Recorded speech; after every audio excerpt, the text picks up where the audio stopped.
everybody. Welcome to New Churches Podcast. My name's Matt Carter, and I am joined today with Trevin Wax, and I'm here with Bryan Loritts and Noah Oldham. A lot of intellectual power at the table, minus me. We're so glad you guys are here. Today on New Churches Podcast, here's what we're going to be going over. We're spending this season going through the Sin Network's 9 essentials of a faithful and effective church planner. And today we're going to talk about relationships and just the importance of how we interact with people in the church, how important friendships are. There's a lot of folks today that are struggling in the ministry, not because they're not gifted preachers, not because they're not gifted leaders, but just how they interact and love and care for people. And so let's start off with this question. And, Trevin, I'll start with you. Real ministry is always relational.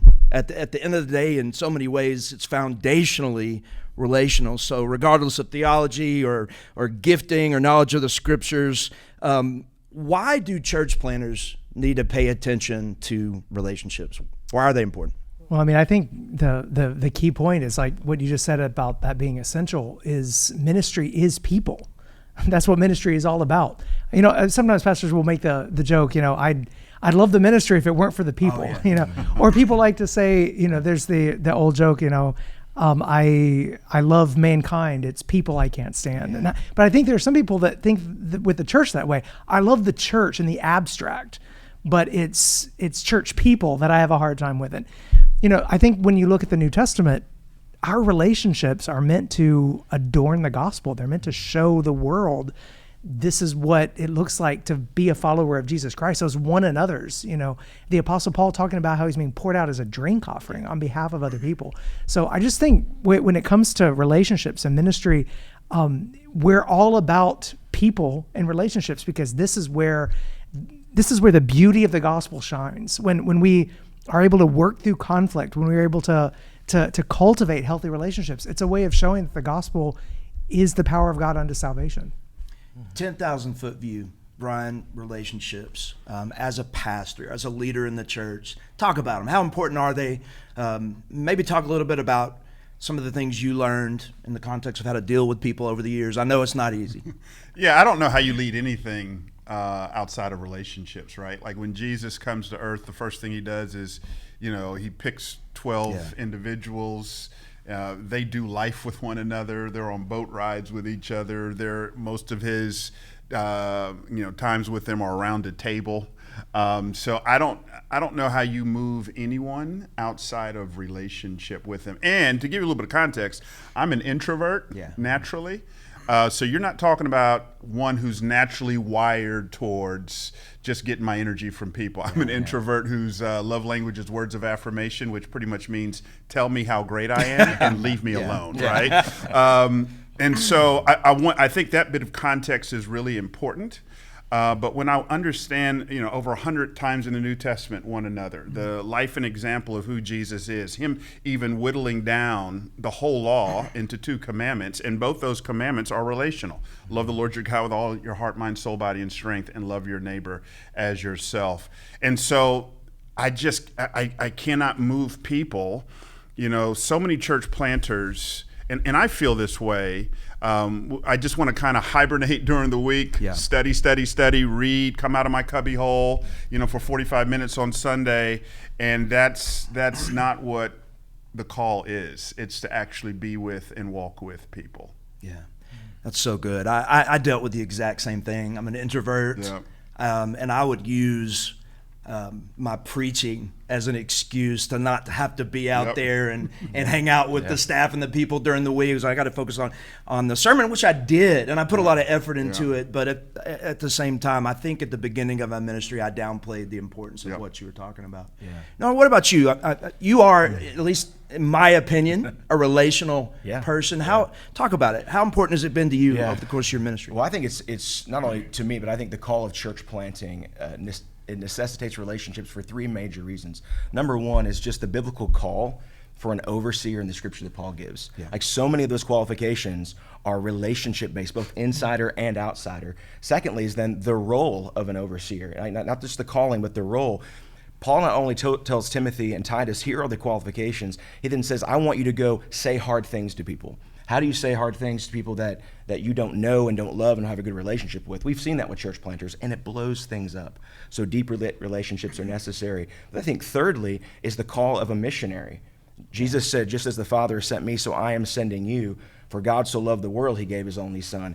Jesus loves the world. He sends us with his mission to love the world and to take the gospel to them. So if we can't relate to people, if our relationship skills suffer, church planting will not go well for us. Yeah. Trevin, let's talk about relationships with maybe your staff and the people that you're working with on your team, your core team, and then relationships with, for lack of better words, the sheep, the people in your church. How have you handled over the years, just the people that you work with? What does that look like? How do you be vulnerable with folks, but at the same time maintain leadership? How have you done that balance? I think it's important to recognize that when we think about authority, positional authority, and then authority that actually happens through personality, through persuasion, I think it's important for people to realize when you're working with other people and you have a measure of authority, Jesus already flips the script on how authority is meant to be for the flourishing and the good of the people that you're serving alongside. When we think about servant leading, you are serving by leading. That doesn't mean never taking the initiative. It doesn't mean not, at times being firm, even while being gentle.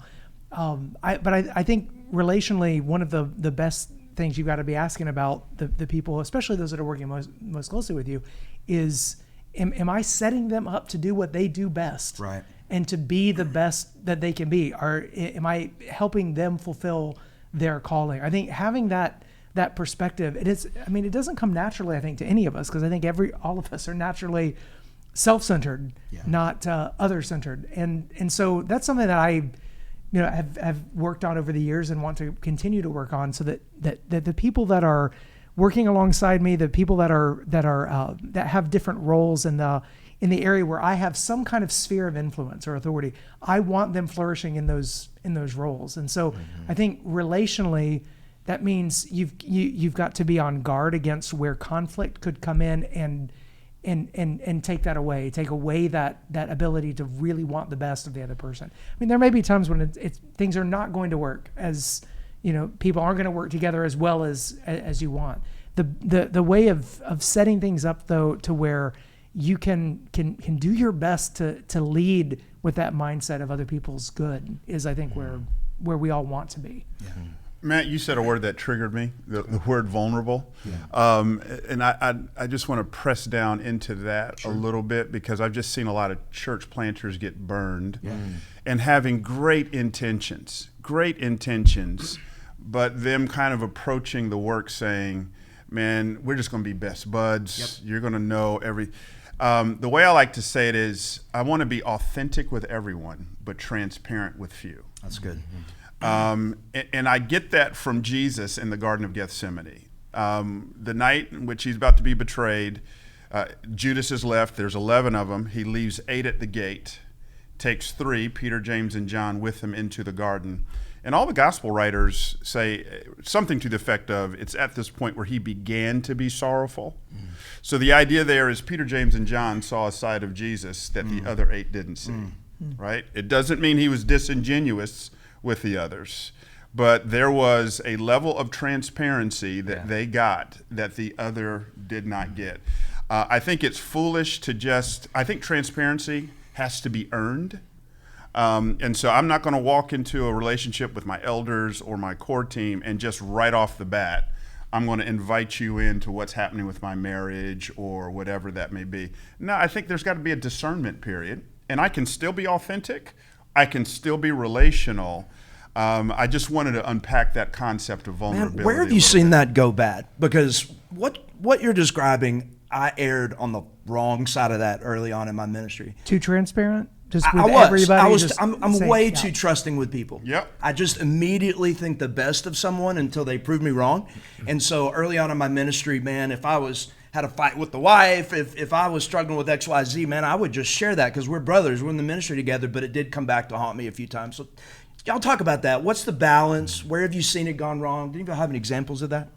Well, I think it comes down to a lack of categories for relationship. Now, what I don't want church planners listening to think this is 4 dudes who are jaded from ministry and are saying don't have close relationships. Right. And, No, and it's everybody's actually gonna the bring, opposite. It's the It's opposite. being careful. And I think you need to have categories. So a few years ago, I actually put these in categories as I was teaching through one of the epistles. I think your first is your foundational category. That's your family and your closest friends, those who have earned that vulnerability through longevity and relationship and proximity. And then those are necessary relationships. And then next are partners in the mission. You have the foundation for the mission, then partners, and that is your core team. That's other members. Once you establish membership, you have said we are locking arms. We've covenanted together, either formally or informally, for a purpose. There are other planters, other network pastors in your city. And then beyond that, you have the object of the mission. And those are the lost people in your city. Those are also people that are checking out your church but are not yet members and haven't covenanted. I think when you triage those levels, then you know what room I'm walking into, what conversation I'm walking into. Because we all know the church planter who went into a small group and is trying to model authenticity, and he shared something, and then 3 weeks later, you got a group within that are leading a coup, and they're saying, hey, we can't trust him. Why? Well, his marriage isn't where it needs to be, and he's lacking the qualification. I could name names, but we're not going to do that. But it happens again and again and again. No. Right. Andy Crouch talks about hidden vulnerability as one of the aspects of leadership, and so that vulnerability word that triggered you is an important one for ministry because you think about just leadership in general. For example, the President of the United States looks and knows all the security, gets a report every single day of all of the security risks, all of the potential terrorist attacks, all of the things that are swirling out there in the world that's a heavy thing you're going to get every single morning. And yet the president then has to be able to walk out and have conversations with people at all different kinds of levels. Leaders know relationally that I'm going to have to step into situations where I may walk from one room where there's significant challenges and have to walk into another room where I may be feeling the weight of this first room, but it's actually for me as a leader to not show all of the things that I'm feeling inside in that second room, because that's what leading looks like. That's not actually being inauthentic. Wow. It's the cost of leadership. Yes. It's actually, this is what it means for you to bear some of that burden. And I think relationally, we just have to make sure that with the right people at the right time, we're able to have that burden shared. And real quick, let's unpack. You made me think about my relationship with my wife, because I try to strike that balance of knowing when to burden people, when to keep it to myself, when to be vulnerable, when to be not. What kind of balance should we take with our wives as far as bringing them into conflict in the church? How do you balance that relationship? What are you laughing, Bryan? So this is really good. I mean, all this stuff is great. I always say about my wife, when we talk about Jesus in the book of life and the name never being blotted out. Well, if you get on my wife's book, if you get on her list, exactly. It's over. Your name is never coming off of that. You know what I'm saying? So I've had to learn that, if someone does something to me in the church that I just feel knifed or I didn't like, I think a part of my stewardship, I'm talking about my house, so don't take this as kind of moralizing. Part of my stewardship over my wife, just knowing her fierce loyalty to me and how she can internalize stuff that really is overwhelming for her. And someone can knife me, we can work it out, and we're on the golf course. A year later, she's still giving them the side eye in the middle of worship. You know what I'm saying? Oh, really? So I think it's just knowing and understanding how your wife's wired, and trying to play that role of protector there. So there's a lot more I can say about it. I don't bring my wife, if there's a funky elders meeting and some specifics are done that kind of struck me the wrong way, I leave that part out, and my wife knows that. So we've actually talked about this, that she's going to hear 98%. There's 2% she won't hear, and I put that under the category of protecting her. That's good. I definitely did it with my children. I protected them. Yeah. It would have been so easy for me to come home and share all the stuff that was going on, but I wanted my kids, at least in their early years, have a very positive Yes. view of the church Yes. because they don't have the whole context, and Yes. it worked. All three of my kids love the church. They're going to figure out it's messed up on their own, But now let's talk for a second about we're talking about vulnerability. And guys can be too vulnerable too early, too quick with too many people. Let's talk about the other side of that pendulum swing. Yeah. We all know guys, maybe we've done it here at the table, where we didn't let anybody in. And there are all kinds of things that can happen negatively when you don't allow people into the deepest parts of who you are. When y'all have a word on that about being too non-vulnerable, I don't know if that's the right way to say it or not, but Yeah, too closed off for sure. Yeah. I've watched with a lot of sorrow over the years as leaders of networks, leaders of big churches that started as a church plant, it grew through often charismatic personality. It crashed because of an inability to relate to people well. You'll hear the phrase domineering leadership almost in every single one of those articles. It talks about it, and you see it not just with the big guys in the mega churches. You see it with guys of small churches. I recently visited a church where that's happening. It's a smaller church, but the leadership is just broken because of how they connect. And I think it happens because we don't give people permission to be in our life. I think it's hard within the church planting context. Everybody's a small group. And you build this insulation, and you've got to have those friendships that you've established. You look at a brother and not only tell him he has permission, but then the first time that he comes to point something out, you receive it, even if you don't like it 100%. Because the first time you give that dude the stiff arm, it's over. Yeah. He'll never do it again. And it just escalates and escalates to eventually get to a place where no one can tell you your business. And what happens when, generally a crash. Yeah, to double click on what Noah just shared, every single leadership moral implosion that I've witnessed, I think the common denominator wasn't the one night stand, wasn't even a lust problem, it was isolation. It began as isolation. Absolutely. And what's interesting is, to me, if you look at Samson and David in the Bible, the similarities are striking. Wow. Both leaders, alpha males, both had a weakness for women, both fell with women. But why does David come out of it, and he's known as a man after God's own heart, and Samson just kind of wallows in it? Well, tell me who Samson's friends are. Who are his male friends? Every time we see David, he's getting truth from Nathan.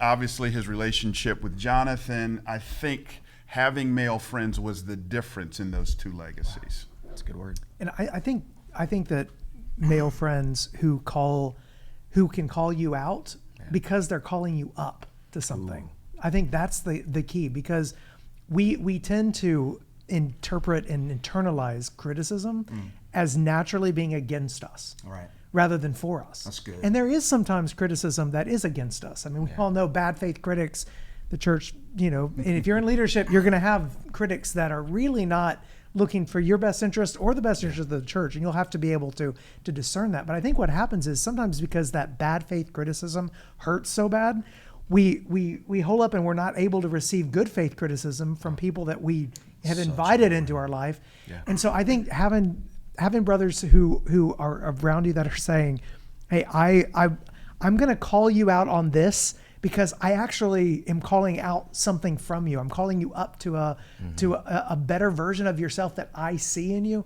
If you have that, then it's like a coach. Well, no one gets onto a coach for being critical. Like, you want the coach to be critical at the right season and the right way, in a way that's gonna draw more out of you than would have been there in any other way. I think when we confuse bad faith critics with good faith criticism that we're inviting, I think that's when we begin to isolate, and then we're not able to grow. I'll add one thing to that. I absolutely agree. We need those male friends that are relationships. One of the things I've seen in a number of people's lives, I saw it in my own life early on in church planting, was the person I could receive wisdom, counsel, and even rebuke from was a mother or an aunt figure. Yeah. An elderly woman, or just a woman farther along in life. in the church plant, in the church, that comes and says, hey, you seemed angry today. She brings it out of love because she's calling you up, not calling you out. She's perceptive. She's perceptive. Yes. Yeah. And our wives can do that. There's often a lot of emotion involved there. So I would say that's why that foundational category is so important. Who's in there who can really call you out, and you'll receive it because you know that they love you.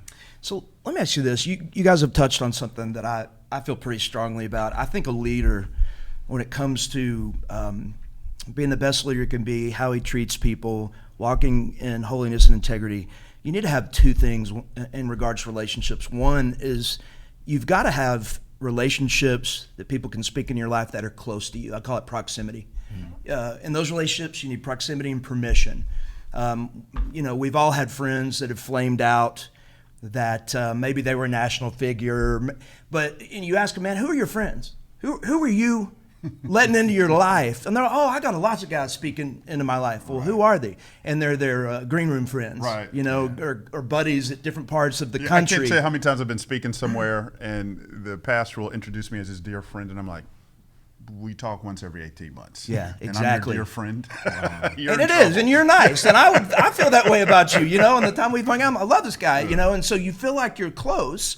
But then you have to have proximity. These people that you are allowing to speak in your life have to be close to you. But at the same time, we've had friends that had folks that they let into their life, but they never actually gave them permission to speak to them, to speak up to them. And so it has to be both. You've got to have people close to you, and you actually have to say, hey, I want this in my life. So talk about the permission part. What does it look like for y'all to invite an older aunt, an elder, somebody that you trust, a friend in your life, say, hey, hold me accountable? What does that look like in a healthy way? I know the last season of my life, you get in the church plant pretty far, and you've been the lead pastor, people begin to put you in categories. They don't think you have certain needs and that sort of a thing. I would come into my other elders' offices or sit down with them at coffee, and I'd say, I need you to pastor me. And I would ask them to shepherd me, and I'd put my situation in front of them. Often I had it already figured out. I knew what I needed to do. My heart wasn't there, and I needed someone else to preach the gospel to me. So I think a practice of that, of putting yourself in the counseling seat instead of the counselor's seat all the time. Go sit in their office on their couch instead of them coming. So that was something intentional that you did. Intentional throughout the years, trying to do that, so that I'm being needy. I'm showing my need for someone to speak into my life. Yeah, I've got a group of 7 guys. We've been doing life together for 30 years. There's an annual retreat. We're in each other's lives all the time. One of them actually is dying as we speak. He's asked us to plan his funeral. We know everything about each other, how much we make, just everything. And so, that's the other thing. Experts in this field say we only have the capacity for the kind of relationships you're talking about of about 5 people, right? And so there comes a point where it gets to be too many. At 7, I've hit that point, and I've had to give my permission to say, on that level, the deepest level, I'm good. Now, there's other people that I've got great relationships with. We talk and we play golf together and we do life together. That's kind of the outer ring. But the Peter, James, and Johns are very much a rare thing. It took me a while to get to that point, because the thing about leadership is a lot of times people think they're closer to you than what they actually are. That's a good word. And you guys check me on this. I'm not trying to be deceptive, but I don't feel like I got to have a come to Jesus meeting to let people know they're not as close to me as they think they are, right? So I think I'm fine to even manage that. And my wife and I, a running conversation we've had for a couple of decades in ministry is, my wife's like, tell me again why we're going to the small group. Us, when we're not going to really share. You know what I'm saying? Absolutely. So that's a whole nother dynamic that we're dealing with here. And then last thing I'll say, there's a whole discernment piece that gets a little funky that I have to be led by the Spirit with. So when I'm sitting down with the chairman of our elder board, right, for breakfast, and he's asking me these deeply personal questions, I'm having to think, now, am I talking to my boss? Yeah. right? Or am I just talking to a friend? I mean, these are things that I think the Spirit of God's got to give you real wisdom and discernment. I think there's also a place for permission to be given in certain areas to different people. Yeah. I don't know. So you may have 3 or 4 very close friends who are you're most vulnerable with, transparent with, allowing them to speak to any part of your life because of the proximity, because they know you, because you've given them that permission and continue to give that permission, because as Noah said, you can remove that permission pretty easily just by not receiving just once or twice. Right. And that permission is removed, whether you've said verbally it's there or not. But I think it's also important if you want to put in some measures of accountability with people who you really admire and are friends with, but you admire for a particular thing, for you to invite feedback from that person, for you to have the permission to have hard conversations on that particular place where you think they're just doing it great. Like, man, their marriage is what I want my marriage to be. Yeah. So maybe this person isn't going to be talking to you about how much you make or what you're doing generosity wise, because that's not really what you're gleaning friendship wise from them. But maybe you've invited them to speak into your life when it comes to your closest relationships, because you see them succeeding in that. Maybe there's someone else you're like, man, that person's got wisdom on social media. I want that person to be calling me anytime I'm like making a fool of myself out there, online somehow or whatever. Maybe there's someone else who is just really disciplined that you're a friend with, that you want to be able to speak in to give to your life if they notice that there's some apathy or there's some challenges in your own life and passion. I think at one level you have those deepest 2 or 3 relationships, but you may have a variety of friends, 10 or so, who are really God's gift to you in a particular sphere of your life that you want to invite that permission. You reminded me of kind of earlier in my ministry. I was telling Noah earlier on today, like I could have very easily walked down that road of being one of these guys that was known as angry and domineering. It's kind of how I was wired. I was in the Corps of Cadets at Texas A&M. That's where I kind of came into ministry during that season of my life, military background. I just thought you just told people what to do and they did it. I thought that's how leadership worked. Well, you get in the church pretty quick and realize that's not how it works. And I had some men in my life that I did give permission to early on and just say, hey, Matt, in that meeting, you were XYZ, man. Like, hey, when you talk to that person, it came across this way. That's never fun to hear those conversations, but man, they're so good. Important. Necessary. To have those and to listen and to learn from them, and you're just going to walk away better. Now, let's talk about conflict for a second. In 1 Timothy 3:3, one of the qualifications of an elder and a pastor is that they're not to be quarrelsome. Pugnacious, some of the translations say. One of the things I struggled with is I would get hurt in the context of being a pastor from some random person that was just mean, and I would let that kind of impact the way I dealt with other people. How have you avoided the quarrelsome aspect? How have you lived that out in your lives? Everyone's looking at me. You're the nice one. How have you did? I mean, let me rephrase the question. I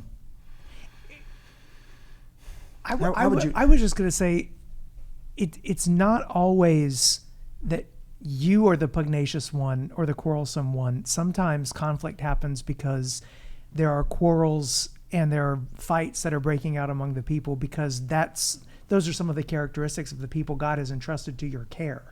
Yeah. And so it's not always your own personality is leading to conflict. In fact, a lot of people are conflict averse.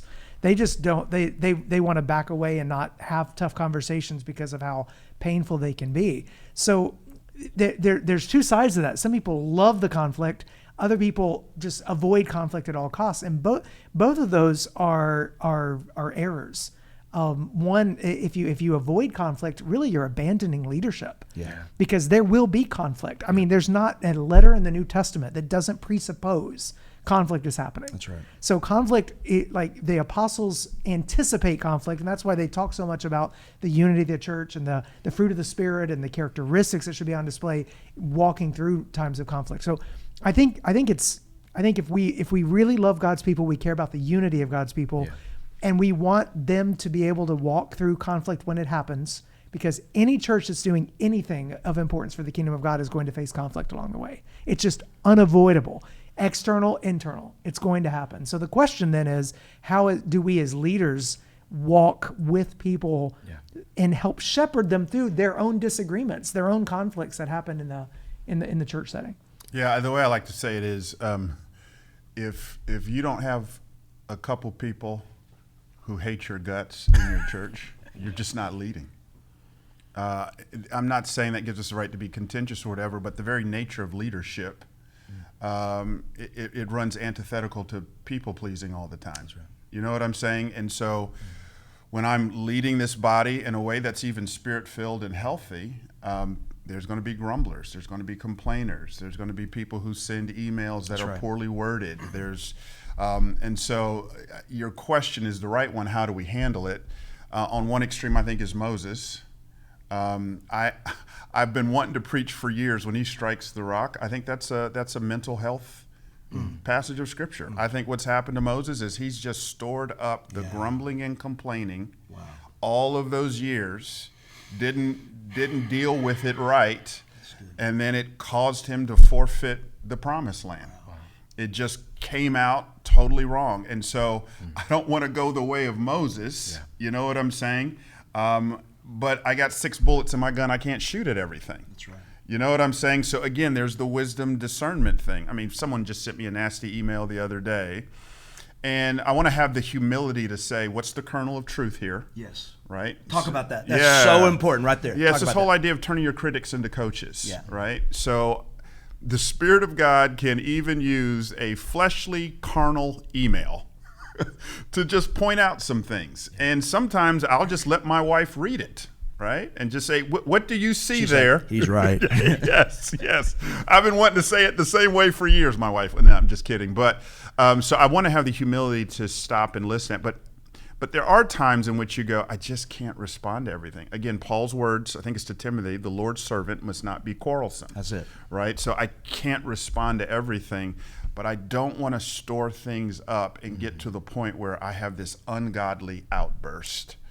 Or it manifests itself in ways that are toxic, and I've seen that too. I mean, that's Jonah as well. So anyways.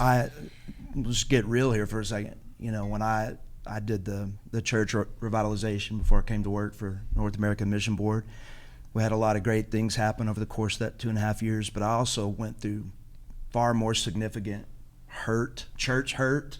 You know, I'd always heard about church hurt. Well, I got hurt during that time. Received more criticism than I ever had in my life. People said horrible things to me. And my just natural tendency as a people pleaser was to withdraw. And it is something that I had to fight against and go to the Lord for on a daily basis. As you guys have dealt with church hurt as leaders and pastors, how have you guarded your heart? How have you kept from isolating yourself as a response?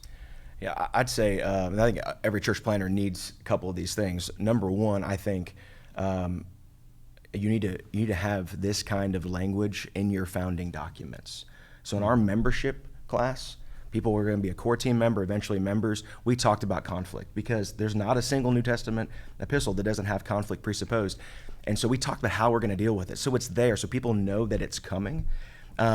I read the book, Ken Sande's book, The Peacemaker, in seminary, and I was in seminary while I was planting a church, which I wouldn't necessarily recommend, but it helped me to take that theology and take the things I was learning and apply it directly in there. I have this concept about me that, especially during stuff within our church plant, I love to adopt. During COVID, for instance, the American bison is the cousin of the cow.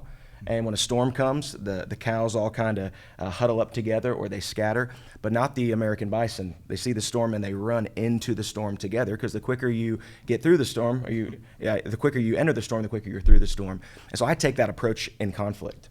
I hate conflict so much that I run to it, because I think the Bible teaches that. I think what Ken Sande in his book teaches church planters, especially these early on relationships, you're building something.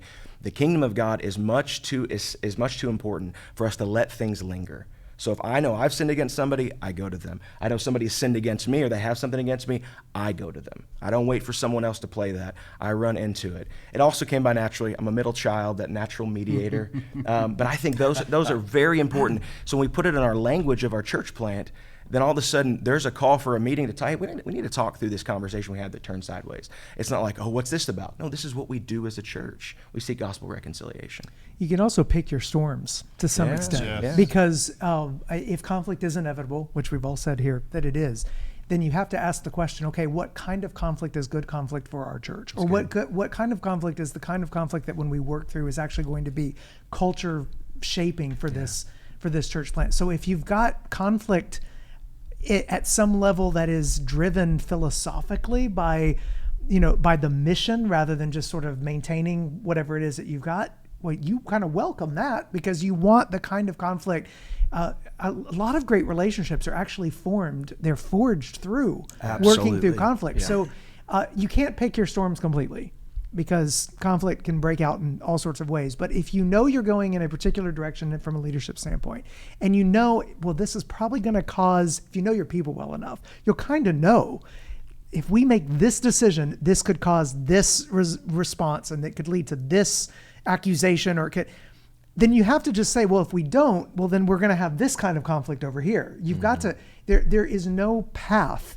If you're leading, there's no path through that doesn't have a storm at some point. So you got to pick which is the storm that's more culture shaping for our congregation. And then the way that you work through it is going to actually be reinforcing of good relationships rather than breaking them down. That's good. And I think you're going to have a bigger North Star than just trying to hold on to people. Yeah.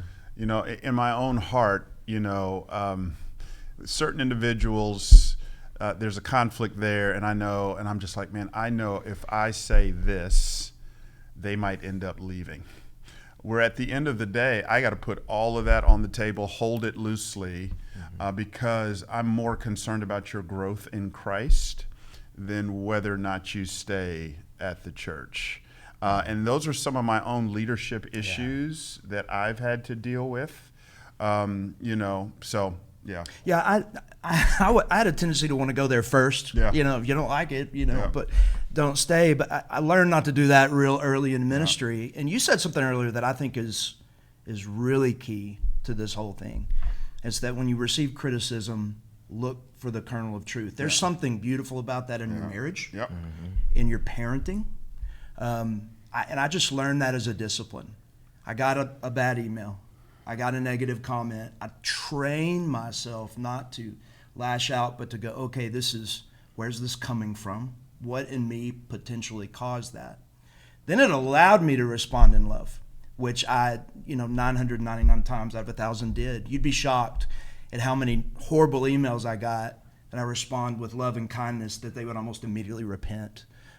Or when you pick up the phone to the email. Yeah. It's amazing how strong a person will come. Because you're human at that point. When you're typing something versus when I get you on the phone. Absolutely. Yeah. But man, we just got a couple of minutes left. Let's talk about something positive. Let's talk about friendship. Yeah. You mentioned, Bryan, the David-Jonathan relationship. In our country, seems to be rare. Male, genuine friendship. Man, talk about maybe a friend that you have. Talk about how you found them. I have a small group of friends from St. Louis. We planted churches at different time periods, but throughout the years, as a guy would come in and he planted a church, we kind of saw him out on their own. We'd grab him and bring him in. And it was through those shared experiences, those shared storms of church planting that we galvanized relationships. We were for one another. Still to this day, I don't live in St. Louis anymore. We text each other every single week. Sometimes it's all of us, but many times it's just individuals checking in with individuals and talking about seasons of life. I've heard it said this way that in general, women continue to make friends the rest of their life, but men make most of theirs very young, maybe even in their early 20s. They spend the rest of their life losing them, except for what I've noticed in the intentional local church that says relationships are necessary, and if we fight for it. And it happens shoulder to shoulder. Yeah. So I think planting a church together, planting a church. That's why I think the Send Network is so important. Yeah. Like you need relationships. We always say, I gave this brotherhood talk at orientation years ago, that not everybody's going to be your dude, but you need to have a dude in that room, somebody that you're shoulder to shoulder with. You're taking this city on together, and I think through that, those relationships are formed and galvanized forever. Yeah, I spent, the way I like to say it, I spent the first 40 years of my life climbing Mount Significance. Yeah. My father is pretty well known. I just remember when I wrote my first book, and you get your author copies, to tell you how sick I was. I looked at the publishing date on mine, pulled my dad's first book off the bookshelf, looked at the publishing date, did the math, how old he was, and I'm like, got him. So that's how driven I was from a productivity perspective. And there was a lot of sickness and unhealth there. When I turned 40, I made a decision I needed to really pivot intentionally in a relational direction. David Brooks talks about it in his book, The Second Mountain. Arthur Brooks, no relation, talks about in his book, From Strength to Strength. That is just the value of relationships, especially in the life of leaders. And so I've just, I've got a couple friends, again, that I've just grabbed, intentionally invested. It's time consuming. There's a lot of, pain involved, good kind of pain, just kind of receiving admonishment, laying yourself bare. And the reality is I can't hold anybody accountable. Getting back to that whole idea of permission, I give people permission into my life, but trying to make those investments. Did you do that intentionally? Is that Absolutely. something you pursued, Absolutely. or did it just come to you? I pursued it. Okay. Absolutely. C.S. Lewis talks about friendship as we're standing shoulder to shoulder looking at something else. Now, some people think that that's overstated somewhat, that, you basically find someone else who shares a common interest or a project that you want to be a part of, and then you go for it. But I do think there's some truth to that. One of the ways that you can make friends, if you're listening to this as, you're a church planter or pastor, maybe you're part of a sending church, but you're feeling like I don't think that I've got a lot of friends. Well, you don't just immediately get a friend by being vulnerable with someone. Right. Generally, it's going to start out at a different level of a shared common interest or passion. Yeah. You can kind of, really be about that thing or that project or whatever it is that you're excited about. So there is a way, I think there are ways for men to develop friendships later in life if they are pursuing conversations with other people that share some of those common interests. But then I think we've also got to just talk about we talked a lot about the importance about friendships, inviting people into our lives who are helping us. I think we've got to ask the question though, what does it mean for me to be a good friend to someone else? Yes. And if someone has invited you into some of their struggle or pain, or they've been vulnerable with you and you know that they've had this issue on it, that's a gift. Yes. That's a real gift. If someone's like bared their soul, even a little bit. Yeah. So then we got to ask the question, okay, what does it mean for me to then steward that well? Yeah. To check in on that person. That's good. In a couple of weeks, to not be so focused on the friends that I need that I'm not asking the question, God put me in life to be a friend to this person, maybe for this season or in this moment, and then to really do that evaluation and to steward that vulnerability that's been shared with you well. And we'll end with this. I have one guy in my life that a Jonathan kind of relationship, one of those guys that I could be across the country. It's 3 a.m. He'd get up and come right then, right now if I needed him. And I think about, well, how did I find this guy? And I remember looking back that I prayed for it. I was at a season in my ministry that I was lonely. And I knew I should be pursuing those, but I didn't know who to pursue. And I just simply began to pray, God, would you bring that into my life? And the Lord did. So thank y'all so much today for joining us on the New Churches podcast. Man, we are about the same gospel and new churches everywhere for everyone. Thanks for joining.